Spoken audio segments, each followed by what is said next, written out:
الرحیم. درود شریف وایي. اللهم صل على محمد وعلى آل محمد كما صليت على إبراهيم وعلى آل إبراهيم إنك حميد مجيد. اللهم بارك على محمد وعلى آل محمد كما باركت على إبراهيم وعلى آل إبراهيم إنك حميد مجيد.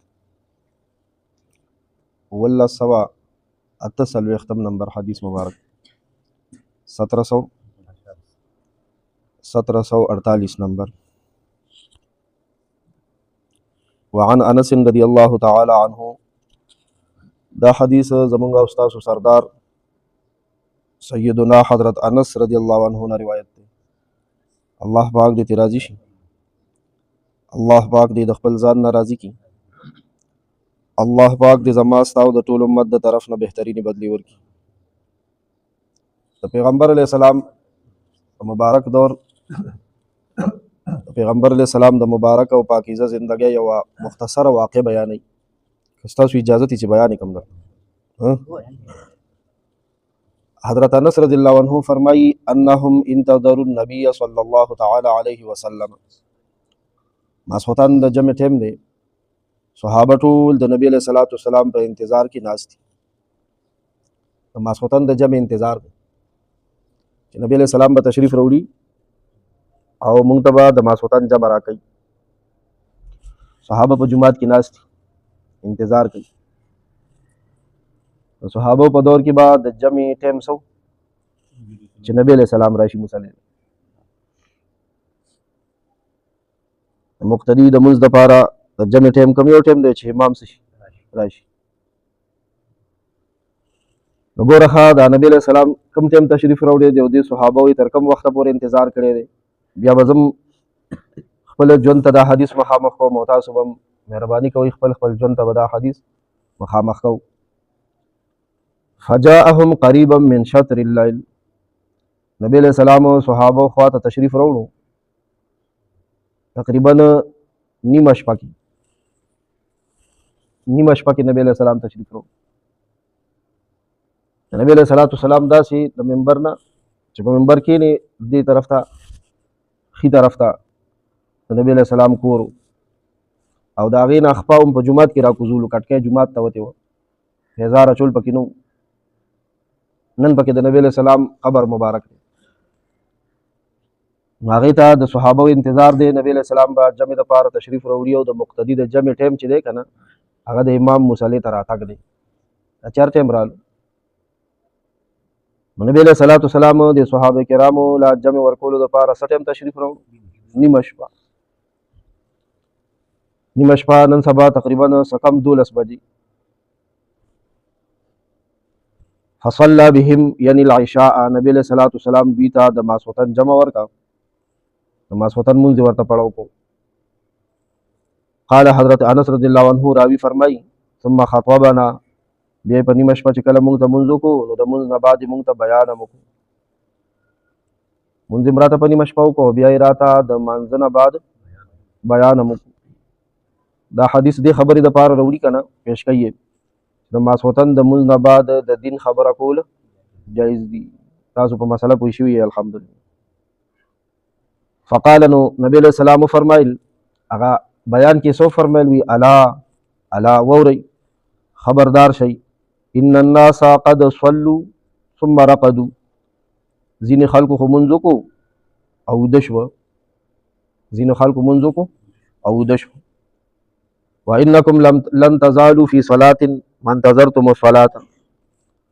او تاسو مانځه کې وئ څومره وخت چې تاسو د مونځ انتظار کړی دی، دا انتظار ستاسو مونځ لیکلی کېدو، د مونځ برابر ثواب پې ملاوېدو. رواه البخاری. دا حدیث امام بخاری رحمہ اللہ صحیح بخاری شریف کی کتاب مواقیت الصلاۃ باب السمر فی الفقہ والخیر بعد العشاء دې باب کې ذکر کړی دی. حدیث کې یو څو مسائل دي. لومړنۍ مسله دا ده چې د ماسخوتن مونځ یو سړی ځان له یو که جمع سره نیمې شپې پورې رستو کولی شي. شپه په منځ نیمه کې نیمې شپې پورې د ماسخوتن مونځ رستو کولی شي.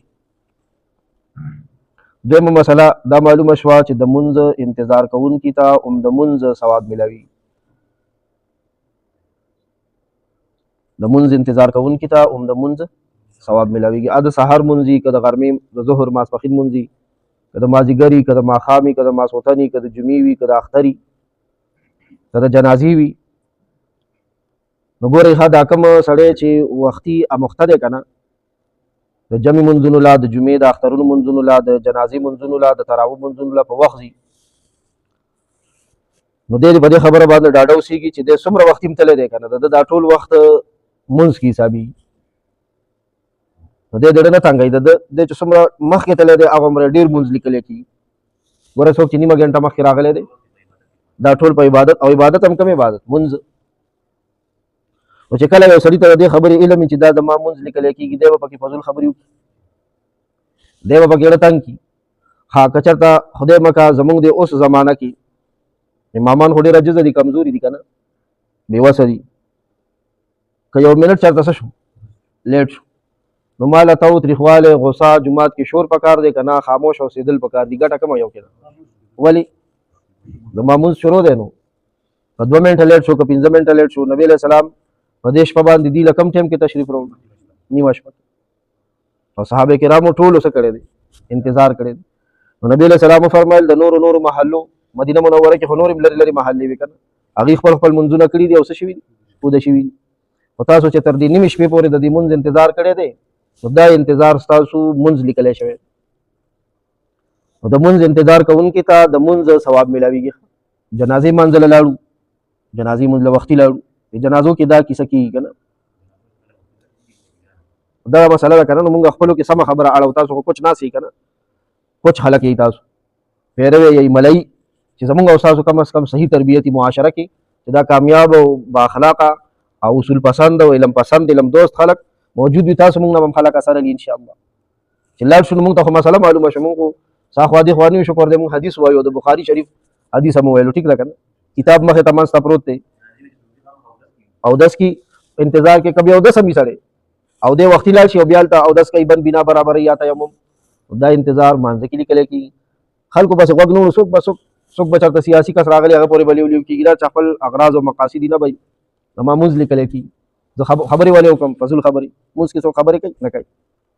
دغه شان جومات ته لاړ شو یاد ساتئ ګورئ دا جنازګاهونه عیدګاه او جوماتونه دا د انتشار نه وساتئ. انتشار څه ته وایي انتشار د دې خبرې نوم دی چې مسلمانان راغلي دي جومات ته چې سړی راشي قرآن مجید وایي د الله یره دار چا پړه باندې د الله د یره راغلی دی که نه چا د یرې خو نه راغلی نو څوک په ذکر کې اخته دی څوک په مراقبه کې دی څوک د آخرت سوچ کوي او چې دې ټایم کې اوس استاد ام بني آدم دی لم لیټ شو نیمې شپې پورې خو نشي لیټ کېدی زموږ امامان چې راځي مونږ به جمع کړي ولکه انسان دی که څه شي لږ نو زه دې څه شمه زه دې تاو نه کوم زه دې ورانې ویجاړې او شر نه جوړوم شور دې نه کوم شور ورانې دې نه جوړوم انتظار دې کوم ځکه چې زما دا انتظار څه لیکلی کېږي بس مونځ زه مانځله راغلی مونځ مې لیکلی کېږي. دریمه مسله دا معلومه شوه چې د جمع په انتظار کې ویښ اوسېدل پکار دي منځ جمع سره پکار دی داسې نه چې خپله ځان له بیا له منځ وکړي او وده شي اگر که دا د جمع منځ سم شي لیټ هم شي د څه په وجه باندې داسې محله کې خدای مکړه څه حادثه څه هنګامي خبره پیښه شوه د منځ خو خپل ټایمونه مقرر شوي دي هغې له امام هم کوشش کوي مقتدي هم کوشش کوي خو رښتیا ووایي تاسو مقتدیان کله کله د جمع دغه د صحیح ټایم نه لیټ کېږئ که نه لیټ کېږئ ما چې تاسو کیوي یا نه وایي بیا مقتدي د جمع د منځ نه لیټ کېږي که نه لیټ کېږي مونږ خو هر وخت لیټ کېږو نو او ظلم غواړي دا که نه غواړي چې امام پسې جفت ودرېږي اقامت مې وکړي ظلم غواړي که نه خو حصار شو پاتې شو نو څنګه چې زه د غوښو او د هډوکو او د پلو یم او وجود کې مې وټ کټ راځي او رانه جمع لاړه شي منځ انعقاد او داسې کېدی شي چېرته میاشت کې 2 میاشتو کې کال کې امام هم څه شي نو بیا حدیث څه وایي چې څه پکار دی صبر پکار دی انتظار پکار دی اگر که د جمع منځ د هغه خپل مقرر وخت نه سم شي لیټ هم شي حدیث کې دغه خبره ده نور زموږ خو خپلې بدماشیان هم شته که نه ولا بدماشي خو شته دی نو اوس بدماشي به کوم د حدیث ته به سر ږدم بس هغه خپله خبره ده هر چاته معلومه او بله څلورمه مسله چې دا معلومه شوه د ماسخوتن د منځ نه بعد خبرې مکروه دي او د دین خبره کولی شي جایز د نبي علیه السلام د دین خبره وصلی الله تعالی علی خیر خلقه محمد و آله و اصحابه اجمعین.